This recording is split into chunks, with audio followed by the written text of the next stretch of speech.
Mesdames et messieurs, bonjour. Nous sommes sous le choc. Depuis hier, le 29 juin 2025, nous sommes sous le choc alors que nous sommes à la veille du verdict de l'affaire de Boualem Sansal, alors qu'on pensait qu'on allait enfin se diriger vers une réconciliation progressive. Il y avait au moins l'espoir d'un peu d'apaisement dans les relations entre l'Algérie et la France. On pensait que ça allait se régler, que petit à petit, les relations entre les deux pays allaient retrouver un semblant de normalité, puisqu'on pensait que Boualem Sansal, la voie de sa remise en liberté était bel et bien tracée. Nous voilà dans une autre affaire sinistre, scandaleuse. Notre confrère, le journaliste français Christophe Glaise, qui est un journaliste intègre, professionnel et un amoureux de l'Algérie. C'est le problème, un amoureux de l'Algérie, un journaliste qui fait de l'apologie du terrorisme. Comment est-ce possible, un journaliste qui a été placé sous contrôle judiciaire depuis le mois de mai 2024 et dont la famille et les amis et les proches et les confrères et les consoeurs ont décidé de ne pas médiatiser son affaire pour ne pas qu'elle soit utilisée et manipulée politiquement, pour qu'elle ne soit pas instrumentalisée par les lobbies anti-algériens en France ni par les lobbies anti-français en Algérie, et pour qu'elle reste une simple affaire judiciaire. Et ses amis, ses confrères, ses consoeurs, ses défenseurs ont fait confiance à la justice algérienne. À un moment donné, il y a un peu de bon sens. Un journaliste qui vient en reportage pour faire un reportage sur la GSK ne peut pas être considéré comme un terroriste. C'est pas possible. C'est inimaginable. Un journaliste qui fait des articles ne peut pas être considéré comme un apologue qui fait de l'apologie du terrorisme. L'apologie du terrorisme n'a rien à voir avec l'écriture d'articles ou de reportages sur la GSK. Christophe Glaise, nous nous sommes posé la question tout à l'heure dans la première émission de cette journée. On vous a promis de vous apporter des éclaircissements et des informations détaillées. Qui est à l'origine de cette condamnation ordurière, scandaleuse, qui est à l'origine de cette nouvelle machination judiciaire qui va malheureusement, encore une fois, alimenter les tensions entre l'Algérie et la France, puisque cette fois-ci, il ne s'agit pas d'un journaliste franco-algérien, il ne s'agit pas d'un auteur franco-algérien, il ne s'agit pas d'un Algérien qui a été naturalisé. Christophe Glaise, c'est un Français. Et il est 100% français, et il ne fait pas de politique. C'est pas comme Boualem Sansal. Boualem Sansal, il a adopté des positions par rapport critiques ou sulfureuses, controversées, où il a pu offenser ou gêner, où il a pu, je sais pas, blesser certains sentiments ou certaines sensibilités en Algérie en parlant du passé entre l'Algérie et le Maroc, de tracer des frontières. Christophe Glaise, il s'occupait que du sport. Il est venu en Algérie, il est déjà venu en Algérie en 2015, il a déjà fait des articles sur la GSK et sur les joueurs de la GSK, notamment sur un joueur binational qui a joué à la GSK. Il est venu cette fois-ci en Algérie pour parler de la GSK, de l'histoire de la GSK, et surtout, il voulait faire un reportage excellent sur un joueur qui s'appelle Salah Djibaili, dont personne ne connaît en Algérie, qui était le recteur de l'université de Bab Zouar et qui était lui-même assassiné fin mai 1994 par des groupes islamistes terroristes armés parce qu'il refusait en tant que recteur de l'université de Bab Zouar de céder à la pression des groupes étudiants affiliés aux mouvances islamistes radicales. Il a été victime d'un attentat meurtrier qui lui a coûté sa vie, alors que Salah Djibaili, non seulement c'est un grand universitaire, c'est parmi l'un des fondateurs de l'Institut national de l'agronomie, l'un des promoteurs de l'écologie en Algérie. Il était à l'origine même de la création du ministère algérien de l'environnement, et c'était un ancien joueur de football, un international. Il a joué pour l'équipe nationale d'Algérie juste après l'indépendance, et avant et juste après l'indépendance, il avait joué pour l'équipe de Nîmes, qui était un grand club durant ces années-là, 60 et 50, sur la scène du football français, et qui a abandonné sa carrière sportive pour se consacrer à sa carrière scientifique, qui est mort sous les balles des terroristes. Un journaliste qui vient en Algérie pour refaire vivre la mémoire d'un grand joueur de football algérien et d'un grand intellectuel algérien qui est mort sous les balles des terroristes, se retrouve lui-même accusé de terrorisme et de faire de l'apologie du terrorisme. Ça n'a aucun sens. Mais toutes les personnes qui connaissent Christophe Glaise peuvent en témoigner. Dieu sait qu'il est connu. Les services de sécurité en Algérie le connaissent. Il était déjà venu en Algérie. Les journalistes sportifs algériens le connaissent. Les journalistes algériens basés en France le connaissent. Les journalistes français le connaissent. On ne peut pas imaginer que ce monsieur fasse de l'apologie du terrorisme. Et regardez les contradictions. Je suis un peu dans un décor un peu spécial et je voulais partager avec vous ce coup de gueule et ces informations. Il fait extrêmement chaud ici en France, comme dans la majorité. Ici en France, quand il fait chaud, ça devient un événement. En Algérie, c'est malheureusement une banalité, la canicule. Mais revenons à nos moutons. Le journaliste, c'est un journaliste sportif. Il s'intéresse ou à la relation entre le sport, le football et la politique. Et il raconte des histoires sous le point de vue de l'amour du foot. Il fait pas de politique, il juge pas. Il n'a pas d'idéologie à défendre. Il n'est pas proche, il n'a pas de proximité politique avec l'extrême droite ou avec un parti politique français. Il raconte juste des histoires de football. Et dans ces histoires de football, il y a souvent, on le sait tous, des enjeux politiques, des enjeux de pouvoir. Salah Djebaili, personne ne le connaît en Algérie, alors que ce joueur mériterait qu'on lui consacre un film, qu'on lui consacre un documentaire, une série. Lui, il est venu en Algérie pour faire revivre sa mémoire qui a été malheureusement abandonnée dans les tiroirs de subconscient collectif de la société algérienne. Qu'est-ce qui s'est passé? La réalité, elle est très simple, Là, nous avons enquêté.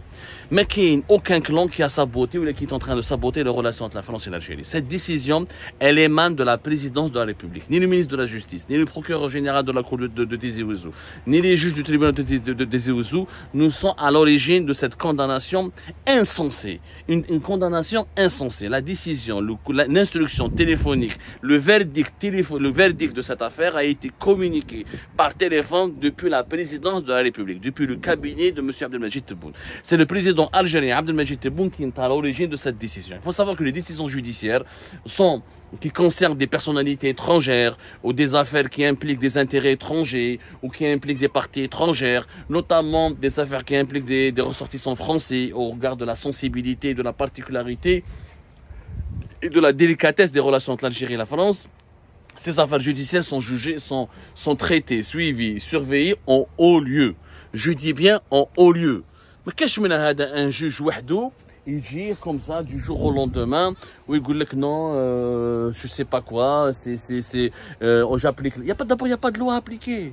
L'enquête sécuritaire, elle a démontré que Christophe Glaise, le journaliste français, n'a rien à voir avec les mouvances politiques. Il a contacté des gens du MAC pour parler de l'équipe nationale de Kabylie, mais là, il les a contactés pas pour dire que leur idéologie, elle était magnifique, ou elle était extraordinaire, ou qu'il faut absolument défendre le séparatisme ou l'indépendance de la Kabylie. C'est juste pour écrire un article sur leur idée, sur l'instrumentalisation du football par leurs partis politiques et comment ils utilisent le football pour propager leurs idées. Il n'a pas été un cadre dirigeant de l'équipe nationale de Kabylie du MAC. Ça n'avait aucun sens. L'enquête, elle est vide. Le dossier de ce journaliste français, il est vide. Christophe Glaise est un journaliste professionnel, un pigiste, collaborateur de SoFoot et qui raconte, dans la spécialité de raconter les histoires du football et du sport et de leur connexion et de leur liaison avec le monde politique. C'est tout. Il est spécialisé dans l'histoire. Il a voulu parler d'Albar Ebossé, le grand joueur camerounais qui est mort de la GSK, qui est mort dans des circonstances scandaleuses en 2014. Mais ça ne veut pas dire qu'il voulait noircir l'image de l'Algérie. Il voulait juste raconter la vérité. Il est venu avec un visa touristique et après, c'est pas un crime. C'est l'Algérie qui ne délivre pas des visas journalistes. C'est l'Algérie qui ne délivre pas des visas, mais on ne condamne pas quelqu'un à 7 ans de prison ferme pour quelques articles pour être venu en Algérie avec un visa touristique. En réalité, cette affaire n'est que la confirmation de la politique de l'otage, de la prise d'otage de ressortissants français par l'actuel pouvoir algérien. Le régime algérien actuel, il sait que s'il libère Boualem Sansal, il ne lui restera plus aucune carte qu'il pourra utiliser pour négocier plus tard un compromis, ou pour exercer des pressions sur les autorités françaises, ou pour demander des contreparties, ou pour avoir un instrument, un outil de pression et d'influence sur les autorités françaises. Donc, Christophe, le journaliste français Christophe, notre confrère, le pauvre Christophe, il a été, comme Boualem Sansal, utilisé comme otage. Il est otage, c'est tout. Il est français. Il est en Algérie, sous contrôle judiciaire.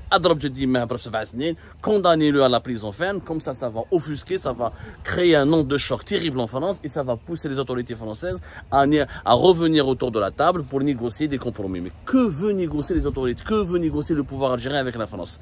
Il y a tellement de dossiers. Il y a tellement de dossiers. Il y a les dossiers des opposants algériens sur le territoire français, le dossier de la question de la gestion des flux migratoires, le dossier des échanges économiques, le dossier de la coopération sécuritaire, le dossier le dossier du Maroc et du Sahara occidental, le dossier de la Libye, le dossier des pays du Sahel. Mais que les autorités algériennes veulent négocier comment dirais-je, un compromis où ils veulent trouver une solution avec les autorités françaises concernant des divergences majeures qui les opposent au niveau de la politique étrangère du pays, ça c'est légitime, ça peut se comprendre, mais ne prenons pas en otage des ressortissants innocents. Christophe n'est pas un diplomate, n'est pas un agent de la DGSE, c'est pas un agent d'un service de sécurité français, c'est pas un agent de la DGSI, il n'a aucun statut, il n'a aucune relation, il n'a aucune liaison avec l'État français. Il n'a pas de liaison, donc continue à prendre les gens en otage. Ça a marché avec Boualem Sansal parce que malheureusement Boualem Sansal est extrêmement connu en France. Je dis malheureusement, c'est pas malheureusement dans le sens où je le déplore. Malheureusement, cette politique du chantage en prenant des personnalités publiques liées à la France, aux d'origine française, ça marche puisque la France elle est obligée de libérer ses ressortissants, de faire de la pression, de formuler des revendications, de demander des explications, d'intervenir dans ce genre de dossier. La France ne peut pas abandonner ses ressortissants.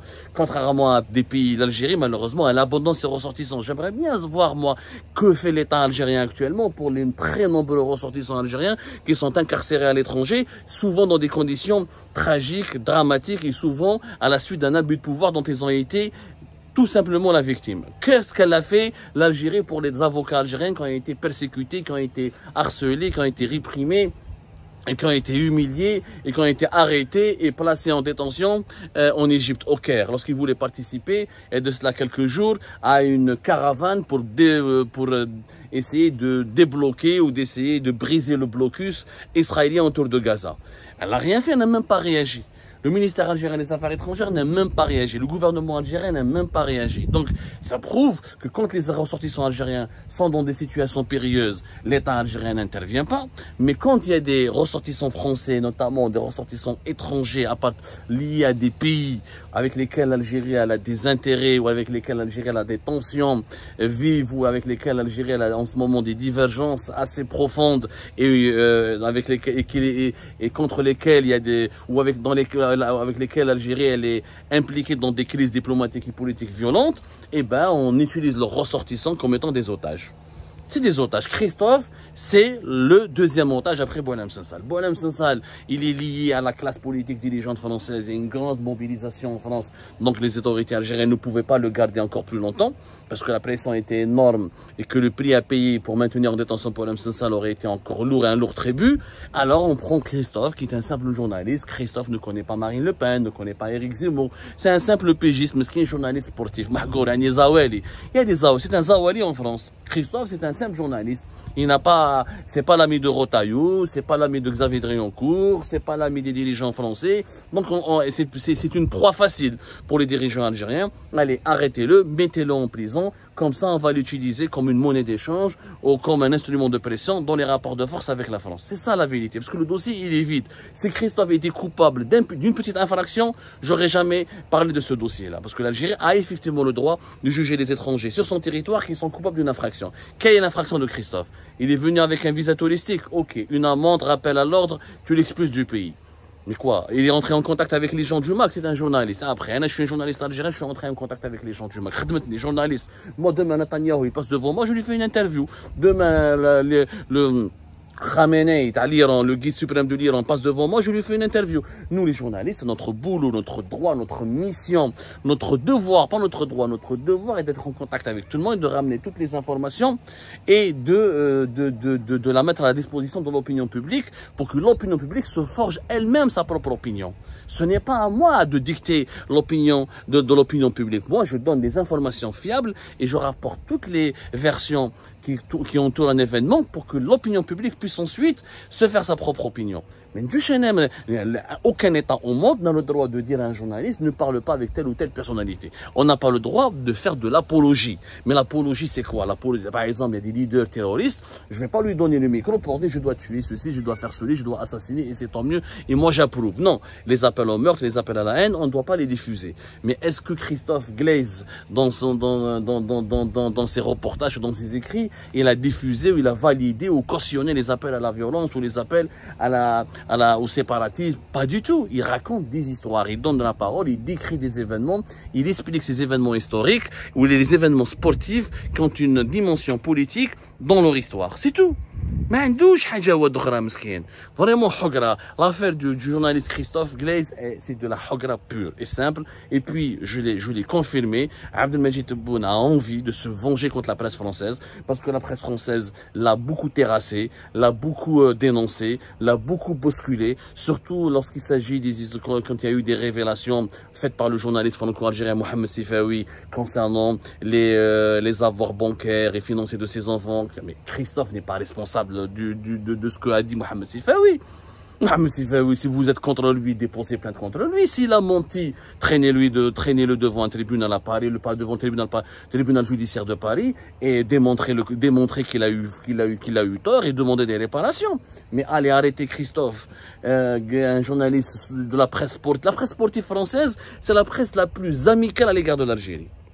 C'est la presse la moins hostile à l'encontre de l'Algérie. C'est la presse où il y a très peu d'algérophobie. Et ils sont très solidaires entre les journalistes sportifs. Maintenant, vous allez voir, toute la presse sportive, l'équipe, 11 mondial, SoFoot, ils vont tous se solidariser. Et l'Algérie va avoir sur son dos un autre lobby médiatique qui va pas hésiter à l'attaquer, à la critiquer, à la pourfendre, alors que la presse sportive a été amie avec l'Algérie. Les articles les plus positifs, les plus favorables à l'Algérie ont toujours été publiés dans les colonnes de la presse sportive. C'est vraiment de la folie, c'est une question d'ego. Le pouvoir algérien aujourd'hui, il est dominé par des égos. Il n'y a plus de clans, c'est Abdelmajid Tebboune qui décide avec Boualem. Ils ont un ego surdimensionné. Ils se disent, voilà, la presse française, elle nous a fait du mal, elle nous a empêché de dormir, alors on va se venger et en utilisant Christophe. C'est une question de vengeance et c'est une question de politique d'otage. On a besoin d'un otage pour pouvoir négocier avec les... Parce que si les Français, s'il n'y a pas un otage français en Algérie, ben la France sera dans une position de supériorité et de force et elle ne pourra pas, elle ne va pas subir le diktat des dirigeants algériens. C'est ça les deux véritables dimensions de l'affaire du journaliste Christophe Glaise qui est malheureusement accablé, qui va vivre un moment terrible et qui pour moi une injustice encore plus cruelle que celle de Boualem Sansal. Boualem Sansal au moins il a offensé, il a blessé et c'est quelqu'un qui est engagé, qui est dans l'opposition et qui dénonce le régime algérien depuis des années et qui est dans la rébellion depuis des années. Christophe Meskin, c'est un journaliste. Il est amoureux de l'Algérie, ami de l'Algérie. Tous les articles qu'il écrivait, etc. sur l'Algérie étaient largement positifs. Il adore le foot, il adore le sport. C'est un homme de paix, c'est un homme de fraternité. Il est venu pour raconter l'histoire de Salah Djibaili, une histoire méconnue qui aurait mérité un film. Il était là pour, au contraire, et participer à la promotion du patrimoine footballistique et sportif algérien. Et malheureusement, au lieu de le récompenser, de le protéger, nous l'avons persécuté, réprimé, nous l'avons emprisonné, incarcéré, nous l'avons brisé. C'est une injustice cruelle et ça démontre que l'Algérie est devenue comme la Corée du Nord.